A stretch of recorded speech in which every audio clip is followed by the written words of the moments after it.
This is Top Shelf, the KIJHL podcast. I'm Mark Berry. This week on Top Shelf, our ine+nutrition player spotlight with Emanuel Sequeira is with Cash Anderson of the Quesnel River Rush, who has some special fans. We have part two of our interview with Creston Valley Thundercats head coach and GM, Geordie Wudrick. This week we talk about where in the world hockey has taken him. Also on the podcast, the voice of the Nelson Leafs, Alex Breen. So heading into Week 8, the power rankings were led by the Kimberley Dynamiters, the Princeton Posse, the Beaver Valley Nighthawks, and Fernie Ghost Riders. Your division leaders heading into the weekend: Kimberley in the Eddie Mountain, Princeton in the Bill Olhausen, 100 Mile House in the Doug Burks, while in the Neil Murdoch, again, Grand Forks and Beaver Valley remain deadlocked in top spot. Revelstoke has the best power play at 25.9%. Princeton is next at 25%. On the penalty kill, Beaver Valley number 1, 92.5%. Revelstoke is second at 92%. The top scorer is Matthew Langdon of the Posse with 31 points, followed by Levi Astle from the Grand Forks Border Bruins at 24, and Brayson Dubé from the Kamloops Storm at 22 points. There are 4 players with 21: Asher Lucas, Williams Lake Mustangs; Ethan Davey, 100 Mile House Wranglers; Jaden Rusnak, also with the Wranglers; and Taylor Haggerty, Fernie Ghost Riders. Amongst goaltenders playing 240 minutes or more, Connor Stojan from the Nighthawks at number 1, 943 save percentage; Gibson Horn from the Posse at 942, and Andrew Krakora from the Merritt Centennials at 936. Time now for the ine+nutrition player spotlight. Boost your energy naturally with Canada's best-tasting Super Greens by ine+nutrition. Abundant in over 50 antioxidants, vitamins, and minerals, ine+ Super Greens will improve your immune and digestive systems, increase your energy, and enhance your mental clarity. You'll feel better overall, almost like you can tackle any challenge. Shop now at www.ine+nutrition.com and use the code KIJHL10 to get 10% off your order. Anderson now picks it up and is off to the races with Dietz. Dietz trying to pick up that bank pass. Anderson rips it. Cash Anderson cashes in. 1-0 Quesnel here. That's a good way to get the ball rolling on the offense. Well done there. That was all Anderson with that bank pass. I'm joined by Cash Anderson of the Quesnel River Rush. Cash, welcome to Top Shelf, the KIJHL podcast. Thank you very much for having me, Emanuel. Cash, you recently connected in Princeton with a couple of young friends of yours, Ben and Andy from North Okanagan. But before we get into talking about that visit, share how you met the two. Yeah, so we were just doing a little bit of fundraising for a food shelter in Armstrong back with North Okanagan. And I was very fortunate enough to knock on the door of Ben and Andy and to meet their family and their mom, Kelsey. And after chatting with Kelsey and Ben and Andy for a little bit, it had come to my attention that they had recently lost their father to a battle of cancer. And I just wanted to let them know that they aren't alone, because I'm also somebody who has lost my father. And just really wanted to let them know that they're not alone and that they have someone that they can reach out to and maybe hang out with and take their mind off of things. So I'm very fortunate I got to meet Ben and Andy and that I got to run into them that day. Yeah, so, I mean, they've become probably one of your biggest fans. They came to visit you when you guys played in Chase and then recently in Princeton. Touch on what it was like to see the two of them again. That just goes to show how amazing they are. Like, they are making time for me and traveling all the way up to 3.5 hours to Princeton to come watch me play. And that just, it means the world to me. Like, to see that those two would go out of their way to come see me and support me while I'm on the road as well is just goes to show what kind of people that they're being raised by their mother, Kelsey, who's very, very nice as well. It's a great family over there, and I wish them the best. They deserve it all. Just kind of talk about, what is it like to have that kind of connection with the two of them? It's great. You know, not only can they learn from me, I can learn from them because we're going through similar things. And they are young, but everybody has a voice and everybody has feelings. So I just really want them to know that they have someone they can lean on. And if I'm a role model, that is an absolute honor to be a role model for Ben and Andy because they're just two young kids and maybe it doesn't make sense right now, but I just want to be here to help them. I did notice in a couple of pictures that you guys were able to bring them some River Rush swag. Just kind of talk about that a little bit, what you guys were able to give them. Yeah, we were able to get a couple goodie bags going with a couple little backpacks, some toques, some mini sticks, a couple T-shirts, just to show them that even though I'm on a different team this year, that they're still able to watch my games from home, wearing some of my new team gear. Talk about why it's important for young players to kind of, I guess, build that bond with kids like that, especially because if they don't watch the game before, maybe they do now and become new hockey fans. Well, junior hockey is never available unless the community and you have the young support from the youth hockey. I know Ben was in the minor hockey program in the North Okanagan, and I still get to check up on him, texting Kelsey and to see how he's doing over there. So, but without the young fans and the community support, junior hockey is nothing. We thrive off that and we need it. And that's why it's so important to have. Because what is it like when you and your teammates interact with kids, especially in Quesnel? Like I remember being there for the home opener, and by the dressing room, there was tons of kids there just kind of wanting to interact with you guys. It's amazing. And we've been able to get out to a couple of schools and a couple of other events. We were handing out candy during Halloween, and just their faces light up when they see us. And it just means the world to all of us that we're able to go out and maybe play some floor hockey at the schools, or whether that be read books or maybe sign a couple autographs. They're amazing. And without them, we wouldn't have a team. Touch on what the fan base in Quesnel has been like when it comes to supporting you guys and just kind of even the atmosphere in the rink. It's great. The community support in Quesnel is top notch, and I think it's some of the best in the league. It doesn't matter if it's a Tuesday game or a Saturday night game. The fans are going to bring it. They're going to be electric, and they're packing that barn every night. It's a really big place, but they have no problem filling it out. And how do you feel that you've been playing so far this season for the River Rush? I feel like I've had a good, strong start to the season. I had a little bit of a shoulder injury, but getting back from that, getting my legs moving, I've been fortunate enough to play with KIJHL and Ian George, and they've been helping me and improving my game every day. That's Cash Anderson of the Quesnel River Rush. Cash, thanks for joining us on Top Shelf, the KIJHL podcast. Thank you very much for having me. Emanuel also had an opportunity to chat with Kelsey, Ben, and Andy Hansen. Cash has been a great role model for Ben and Andy. They look up to him as a player and as a person. Ben even likes to dress up like him sometimes before going to hockey. He likes to wear the same like shorts and toque and things like that. When we first met him after the bottle drive, he was signing autographs with the rest of the Knights team. And then he remembered Ben right away from when he did the bottle drive, which I was like super impressed with. I'm sure he saw tons of kids. And then that's kind of where Ben and Andy's love for Cash grew. And then when the Knights were sold, Ben was pretty crushed, and so was Andy. And then that's when Cash reached out to us to come play road hockey with us, which was like the coolest thing ever, hey? We won because I scored the winning goal. You did win, yeah. Which was super bad. Well, it was actually. So that, yeah, then he came over, played road hockey with us, which was awesome. Gave Ben a lot of pointers on hockey and things like that. And he's just always made them a priority. Like anytime we've been able to go to a River Rush game, he comes and sees them before, after. He signs autographs, he takes pictures. Like he just makes the time for them, which is awesome. And like Ben and Andy always look forward to traveling around like the southern interior and seeing Rush games whenever we can. So yeah, we've kind of just started to be big Rush fans from afar, I guess, and catch them anytime we can when they're somewhat close to us. Yeah, and I think they just love to stay in touch with him. They like to share all their hockey accomplishments. They're always asking me to text him things and update him and all that stuff. So Andy, what do you like about Cash? He's kind.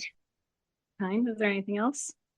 Andy, why don't you tell me what was your visit with your brother like in Princeton when you went to go watch KIJHL play? The posse won, and then it was sad. What was it like to see him again, though? Good. And then he brought us stuff. The Player Spotlight is a presentation of ine+nutrition. This is Top Shelf, the KIJHL podcast, now available on YouTube. Still to come, Nelson Leafs broadcaster Alex Breen. But first, part 2 of my interview with Creston Valley head coach and GM Geordie Wudrick. We talk about his special hockey journey. You know, Coach, I believe it's really important for young people to go on adventures, go out in the world and find out what's out there. And when I look at your hockey journey, I see somebody who's been all over the place, whether it was in the WHL or at CIS.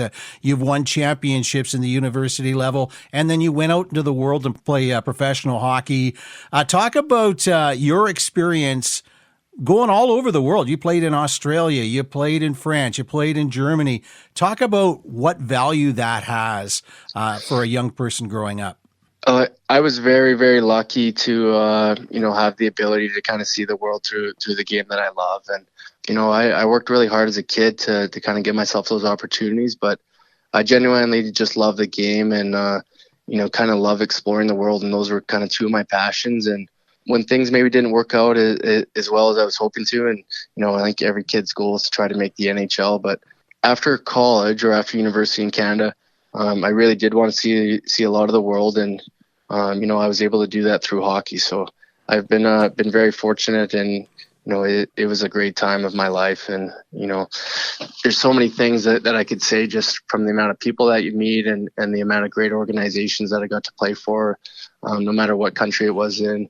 I always had a great time and really loved my time playing hockey. And, Australia always stands out as one of the most fun things that I ever did in my career. And it was kind of a funny situation to go down there. I had a broken foot when I was playing in the ECHL and didn't get to play many games. And I was just hoping to get on the ice and play more in the summer. And I think I really found the passion and love for things, even more when I went down there, just seeing how passionate that hockey market was. And I don't think it gets enough credit for how good the hockey is there, but also the amount of NHL fans and hockey fans that are down there. You have lots of Canadians and Americans that are kind of expats that live there that love that game just like I do. And it was cool to kind of feed off those guys, but also see a lot of the local Australians that love the game and are starting to learn to love the game too. And that was a great experience for myself. And I was able to go down there 4 times, and that's always a fond place in my heart. And that's why it's cool to have an Aussie on our team and Daniel O'Hanley too. But all over Europe, the game seems to constantly be growing. And, I really enjoyed my time overseas too, especially in Europe. And I got a bit of the taste of Germany at a few different levels and France too. And I have lots of good friends now that kind of live all over the world. So my time in hockey has been very special. And that's something that I hope to pass on to all the kids that I've coaching, that I've coached and that I'm coaching now. Coach, I'm a big AIHL fan, have been for years. You hold a record that's still there to this day. The most points in a single season, 91 points.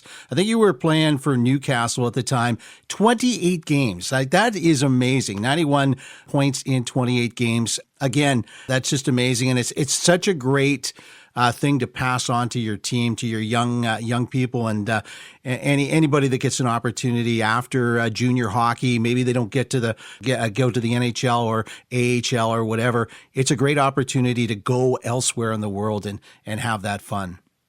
It is a great experience, and that year was really special for me, and not just with the records, with the points and goals, and hopefully someone breaks those records and I'll be happy for those guys. But that season was really special. We had a really cool group of import players that came over, all at the same time. And a couple of those guys like Luke Moffat and Jan Safar and Scott Swiston are still some of my really good friends to today. And I think what was most special is that we were able to win the Goodall Cup, and that's one of the oldest trophies in hockey as well. So that was a pretty special year. And Newcastle treated us really well, and just it was a lot of fun. Like, all the imports lived together, and we had a great time on and off the ice, and got to travel and see lots of cool stuff around Australia. But we also had a phenomenal group of Australians and and North American expats that are now Australian. So we had a pretty special team there, and that's one of my fondest memories in hockey for sure. Here's one the draw.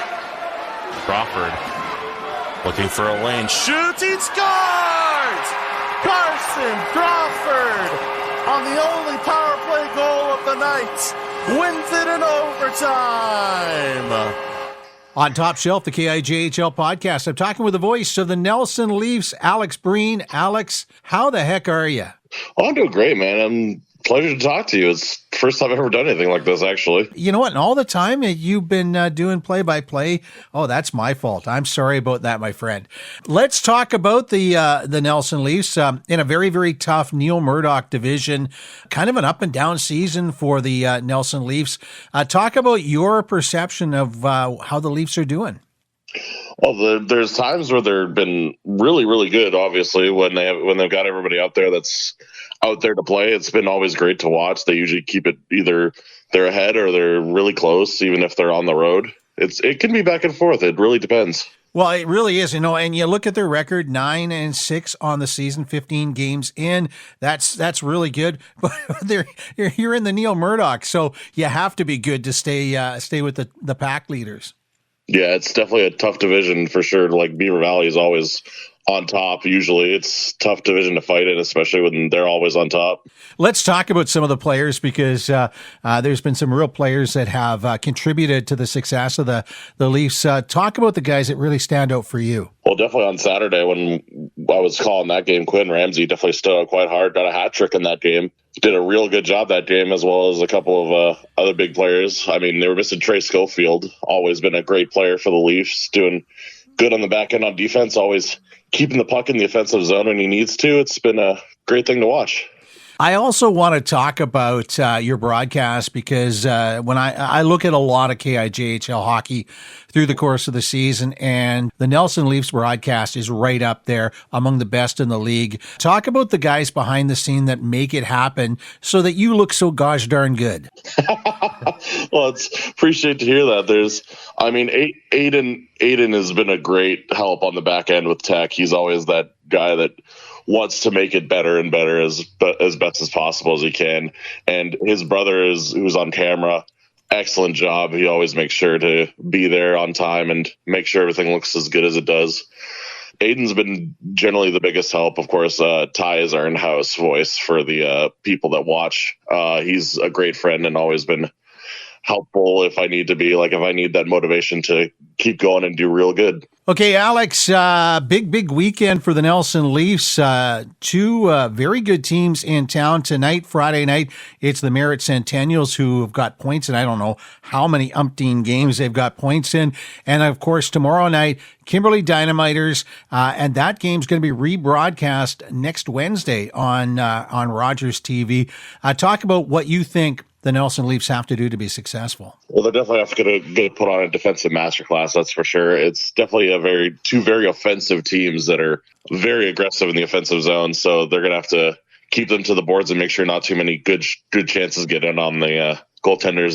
Whichever goaltender they decide to put in, probably going to be Armstrong, because he showed up great on Saturday, so we'll have to see. Alex Breen is the voice of the Nelson Leafs. Thank you very much for doing this. Oh, yeah, no problem. Anytime. This is Top Shelf, the KIJHL podcast, available on Spotify, iHeart, Apple Podcast, YouTube, and on the KIJHL.ca website. Our thanks this week to the KIJHL broadcasters, in particular, Evan Wolf, Eric Blow, and Alex Breen. KIJHL Director of Communications, Emanuel Sequeira, Thundercats head coach and GM, Geordie Wudrick, and Quesnel River Rush forward, Cash Anderson. Kelsey, Ben, and Andy Hansen as well. A big thank you to the good folks at ine+nutrition. Don't forget to use the code KIJHL10 to get that discount. Finally, a stick tap to Flow Hockey, which brings our players closer to their families and friends back home. I'm Mark Berry. This is Top Shelf, the KIJHL podcast. We're back in 7 days.